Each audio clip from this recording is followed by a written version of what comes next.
Mu Rwanda rw'imisozi igihumbi hagaragaye indwara y'ubushita bw'inkende cyangwa se monkeypox. Ejo bundi ikigo cy'igihugu gishinzwe ubuzima RBC Rwanda Biomedical Center cyagaragaje ko indwara y'ubushita bw'inkende bwageze mu Rwanda, aho mu bigaragara ababwanduye basanzwe bakorera ingendo muri Repubulika Iharanira Demokarasi ya Kongo, ni mu birengerazuba bw'u Rwanda. Nitwa Eric Nshimiyimana, iyi muri kumwe n'ibizazamenya.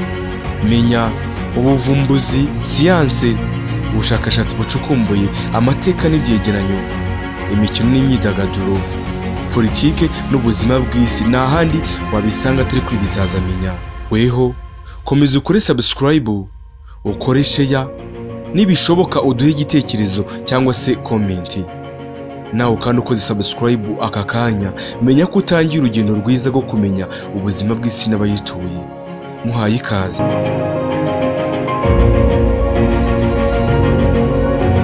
Kuwa gatanu w'icyumweru cyashize ku itariki 26 z'ukwezi kwa karindwi uyu mwaka wa 2024 nibwo Dr Rwagasore ushinzwe kurwanya ibyorezo mu kigo cy'igihugu gishinzwe ubuzima RBC yatangaje ko hari umugabo w'imyaka 34 y'amavuko n'umugore w'imyaka 33 y'amavuko banduye indwara y'ubushita bw'inkende izwi nka monkeypox cyangwa se mpox. Aka gace kandi gakora muri RBC muri iki kigo gikomeza kivuga ko nubwo iyi ndwara idakaze cyane ariko igomba kurindwa, ikirindwa mu buryo bumwe cyangwa se ubundi, ikirindwa kandi mu buryo bukomeye cyane kuko iyi ndwara yagiye ihitana abantu batandukanye hirya no hino mu bice bimwe na bimwe bya Afurika ndetse n'i Burayi muri rusange. Hirya no hino bagiye bayandura kandi igenda itera inkeke mu bikorwa by'iterambere ry'igihugu muri rusange. Uyu mugabo n'umugore bafashwe n'indwara RBC ivuga ko aba bantu basanzwe bava cyangwa se bajya muri Repubulika Iharanira Demokarasi ya Kongo, aho iyi ndwara yari imaze myinshi cyane igaragara kandi ifite ubukana bukabije. Iyi ndwara yandura mu gukora mu matembabuzi y'uwanduye mpox, mu mibonano mpuzabitsina idakingiye, mu gusomana no mu gusuhuzanya, cyane kwaragaragayeho ibimenyetso bya mpox. Ushobora kandi kwandura iyi ndwara urumwe n'inyamaswa iyirwaye cyangwa se ukabiterwa no kurya inyamaswa zo mu gasozi, cyane izidapimwe cyangwa se izitagenzuwe ubuziranenge bwazo. Iyi ndwara kandi ishobora kugira mu mubiri w'umuntu binyuze mu matembabuzi, haba mu mazuru igihe wayihumetse cyangwa se wafashe muri za myukasi zituruka mu mazuru, izi zitwa nk'ibimwira, mu ijisho cyangwa se amarira, mu kanwa, amacanwe, mu nzira z'ubuhumekero zitandukanye n'ahandi. Bafashwe n'indwara bagira ibiheri mu mayasha. Ibi kandi biraryaryata cyane kandi bifata mu myanya ndangagitsina, mu maso, mu biganza no mu maguru hose birahagera. Umurwayi kandi wafashwe n'ubushita bw'inkende kandi ababara umutwe, mu ngingo, ndetse kandi ahinda umuriro mwinshi. Ibyo byose bikamutera amaribori menshi cyane ku mubiri nk'uko mubireba kuri aya mafoto hejuru. Iyi ndwara kandi uyirebye neza yandura nk'uko COVID-19 yanduraga. Murabyibuka COVID-19 mu mwaka wa 2019, mu mwaka wa 2020, 2021, 2022. Iyi ndwara ya COVID cyangwa se icyorezo cya COVID cyari gikomeye cyane, aho cyajunguje isi ndetse n'ibihugu bikomeye cyane ku isi byarahajunguze cyangwa se bihatakariza imbaraga n'ubushobozi.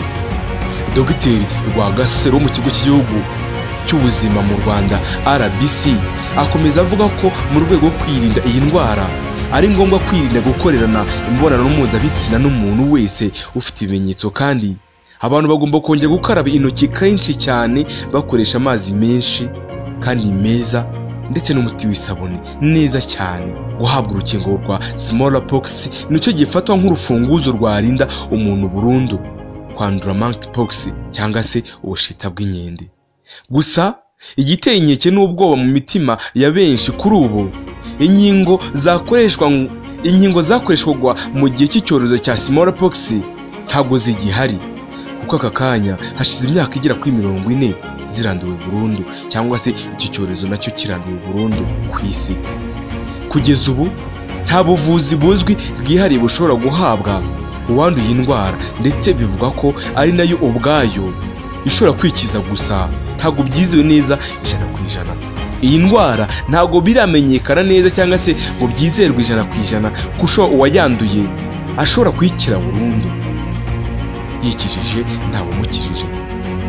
Mu itangazo ryasohowe n'ikigo cy'Ubwongereza gishinzwe kurwanya icyorezo UKHSA bavuga ko iyi ndwara abantu bashobora kuyikira vuba mu gihe cy'ibyumweru bike kandi itandura cyane mu bantu mu buryo bwihuse ugereranyije n'icyorezo cya COVID-19. Murabyibuka. Wakibaza uti ubundi ni ukubera iki iyi ndwara yitwa monkeypox? Wibajije ikibazo cyiza cyane kandi nanjye ndimo nkibaza. Gusa komeza untege amatwi umunota ku munota, isogonda ku isogonda, wumve kandi umenye ubuzima bw'isi n'abayituye muri rusange. Reka aka kanya nisurize abari mu nzego z'ubuzima bose, abadokiteri, abajyanama b'ubuzima, abashakashatsi mu by'ubuzima, mwese mudahari ntitwabaho. Nanjye kuba ndiho bikesha mwebwe abaganga. Iyi ndwara yahawe izina kubera ko yagaragaye mu nkende mu bizamini bya laboratoire byo mu mwaka w'1958 hashize imyaka 36. Ubaze neza benshi ntabwo twakavutse, ni kera cyane. Ishami ry'umuryango w'abibumbye ryita ku buzima OMS rivuga ko inkomoko y'indwara atari inkende gusa, ishobora no kuba yarakomotse ku zindi nyamabere zirimo imbeba. Izi mbeba kandi usanga nyinshi arizo zikoreshwa mu bushakashatsi muri laboratoire zikomeye ku isi. Imbeba ni kimwe mu kintu cyangwa se mu nyamaswa zikomeye cyane ku isi zikoreshwa mu bushakashatsi, haba mu nganda zikomeye zikora imiti, haba mu nganda kandi zikomeye zikora inkingo zikomeye, zikora ibyo kurya cyangwa se zikabitunganya, bose bakoresha imbeba. Urumva ko byoroshye cyane kuba indwara yava ku mbeba ikajya ku bantu. Yagaragaye kandi mu nyamaswa bwa mbere mu mashyamba yo muri Afurika yo hagati ndetse n'ay'uburengerazuba. Nyuma yaje gusangwa mu muntu bwa mbere ku nshuro ya mbere muri Repubulika Iharanira Demokarasi ya Kongo n'ejo bundi mwaka w'1970. Nyuma yaho yaje gukwirakwira mu gihugu cya Benin, Cameroon, Gabon, Cote d'Ivoire, Nigeria n'ahandi muri Afurika nka Sudan na Sierra Leone. Aho hose yarahakwirakwiye. Iyi ndwara ya monkeypox ikomoka kuri virusi yitwa monkeypox virus. Iyi virusi iba mu muryango nk'uko utundi tunyabuzima cyangwa se n'utundi tumikorobe dutandukanye tuba mu miryango nayo itandukanye. Iyo kandi isangwa mu muryango witwa orthopox virus cyangwa se orthopox group. Muri uyu muryango w'iyi virusi si monkeypox virus ibamo gusa, kuko habamo n'iyindi yitwa variola. Iyi izwi nka smallpox disease, murabyibuka. Habamo kandi na cowpox. Habamo kandi n'undi muryango cyangwa se n'ikindi gice cyitwa vaccinia disease. Byose byandura kimwe, zikaba kandi mu ndwara zifata abantu cyangwa se zigafata inyamaswa byitwa zoonotic disease. Abiga ibinyabuzima n'indwara cyane nk'abiga veterinary medicine, human medicine, bose bazi indwara ziva ku nyamaswa zijya ku bantu, cyangwa se umuntu akaba yayivana ku muntu akayitwara ku nyamaswa. Ni sharingwa cyangwa se ikwirakwizwa n'inyamaswa hagati y'abantu ndetse n'inyamaswa, zoonotic disease cyangwa se zoonosis. Mu mwaka w'2003 iki cyorezo cyagaragaye mu nyamabere zo muri Leta Zunze Ubumwe za Amerika. Mu myaka y'2018-2019 hari abagenzi baturukaga mu Bwongereza, Israel, Singapore bayisanganywemo, ariko bikavuga ko bari bafite aho bahuriye n'ingendo muri Nigeria. Aka kanya nanone tuvugana, abashakashatsi mu by'ingingo zikomeye ku isi ntibaryamye. Ubu ngire ngo na bamwe mu badokiteri mu Rwanda bose baryamiye amajanja bagamije gushaka umuti w'iki kibazo byihuse.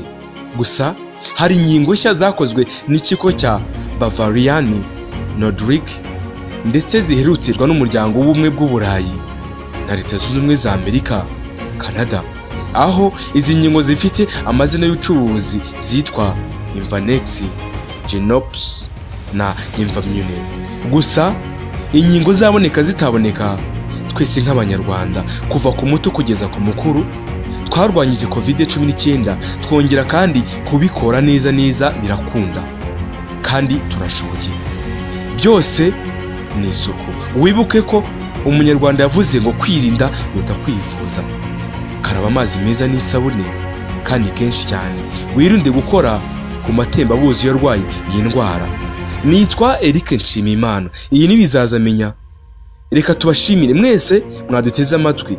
Nta yindi nteguza naho ubutaha.